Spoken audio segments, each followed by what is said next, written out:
Welcome to the Gospel Road, and we are going to look at Jonah 4. So really, we started Jonah 1, 2, 3, and now we're going to look at Jonah 4. So remember the story of Jonah, God calling him to Nineveh. He didn't want to go. He got a ride in a ship, storm. Jonah knew that because of the storm, it was his fault. He said, throw him overboard. He was swallowed by the fish. Then God basically took him to Nineveh through the fish. He went to Nineveh. Then God asked him to basically share with them, what's going on, what they need to change, and do the different things. Which, again, we've been kind of talking about the compassion that God had for Nineveh, and all the different things that were happening and going on. And then Jonah, first off, being asked to do something, and then finally doing what he was asked to do.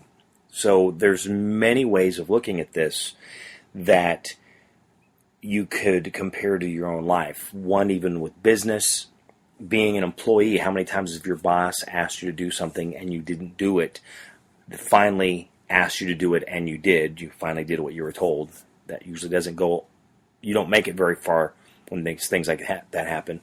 Or you're starting your own business and there's things that you need to do, you need to do, and you just kind of drag your feet, and because of that, things take longer than what they should.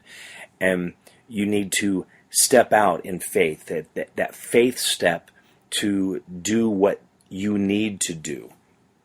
I was actually having a conversation with somebody the other day, and the Bible tells us faith without works is death. And the piece is, God told Jonah to step in faith, go to Nineveh. I'm asking you to do this. He said, no, they're not going to listen to me. Well, finally he made the step. He went, and then his works was doing what God asked him to do. So it's like you starting your business. So that's your first step. That's your step of faith, to start that, or starting a new job. But the second part is the work that you need to do. You believe that you're going to have a successful business. You believe that things are going to be good for you, or this is a great move. So you have to do your homework. You have to make your business plan. You have to learn what you're going to do if it's just a regular company. Lots of information, knowledge that you have to gain, things that you need to learn to then make that success. So you have the faith, and then you have the works to go with that faith to then make it successful, to give you the hope of where you are going, what's your plan, what's that end goal that you need to be doing. Again, so many different stories and allegories and things that you can look at in Scripture and apply to things that are happening in your life, either personally or professionally. Whatever it is, whatever you're trying to do to make that next step. So now we're going to look at Jonah 4. And Jonah went, and pretty much things happened the way he said. There were some that were repenting, but for the most part, Jonah really was angry. He was angry because of what happened, what didn't happen. So Jonah 4, it says, but it displeased Jonah exceedingly, and he was angry. Then, of course, God asking him about his anger. And it goes on to say, and he prayed to the Lord and said, O Lord, is not this what I said when I was yet in my country? So he said that they aren't going to listen. There were some that did, but the majority didn't. That is why I made haste to flee to Tarshish, for I knew that you are a gracious and merciful, slow to anger and abounding in steadfast love, and relenting from disaster. Therefore now, O God, please take my life from me, for it is better for me to die than to live. And the Lord said, do you do well to be angry? Jonah went out of the city and sat in the east of the city and made a booth for himself there. He sat under it in the shade till he should see what would happen, what would become of the city. Now the Lord God appointed a plant and made it come up over Jonah, that it might be a shade over his head, to save him from his discomfort. So Jonah was exceedingly glad because of the plant. But when dawn came up the next day, God appointed a worm that attacked the plant, so that it withered. So when the sun rose, God appointed a scorching east wind, and the sun beat down on the head of Jonah, so he was faint. And he asked that he might die, and said, "It is better for me to die than to live." But God said to Jonah, "Do you do well to be angry for the plant?" And he said, "Yes, I do well to be angry, angry enough to die," Jonah said. And the Lord said, "You pity the plant, for which you did not labor, nor did you make it grow, which came into being in a night and perished in a night? And should I not pity Nineveh, the great city, in which there are more than 120,000 persons who do not know their right hand from their left, and also much cattle?" So, God called Jonah. Jonah said they're not going to listen. God basically said, "I don't care, you need to do it." He went, what he said would happen, so he gets upset. Now, this is where the tests come in. This is where we find out how strong you are, how much you really want something to happen. So you make that faith step. You have these works that happen, obstacles arise, and you give up. So Jonah finally takes that step to go to Nineveh.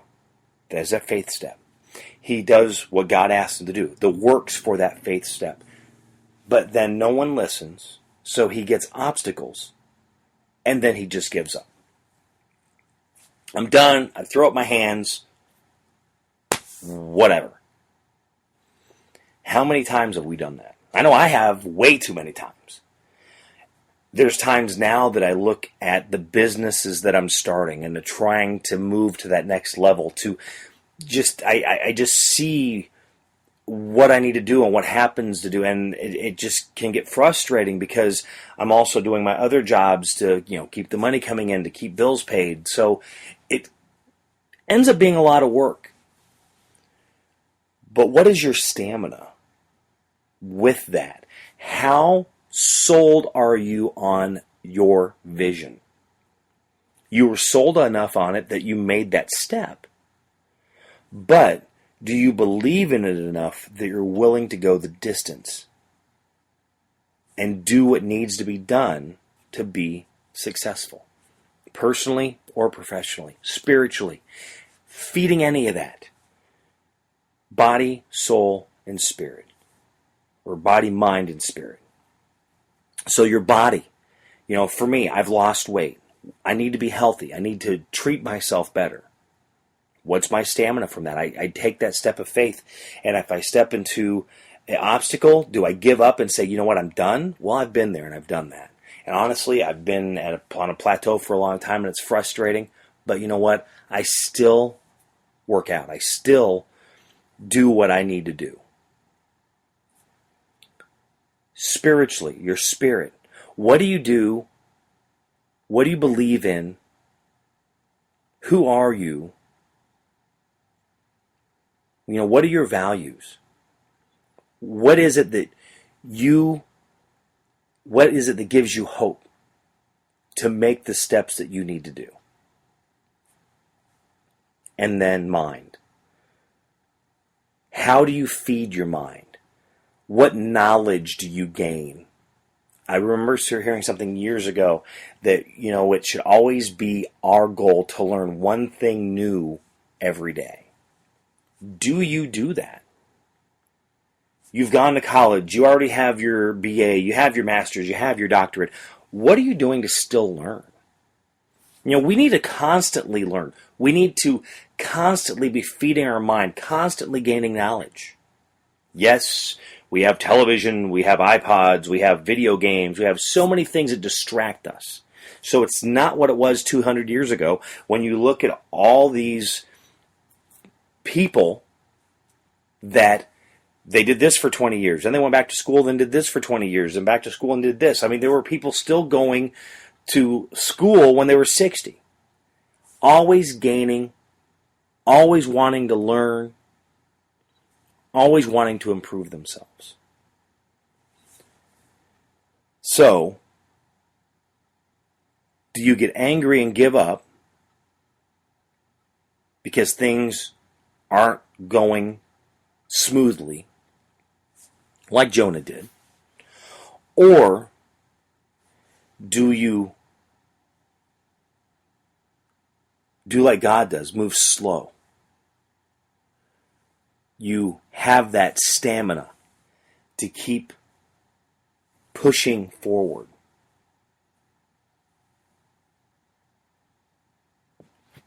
Where is it that you stand in your life?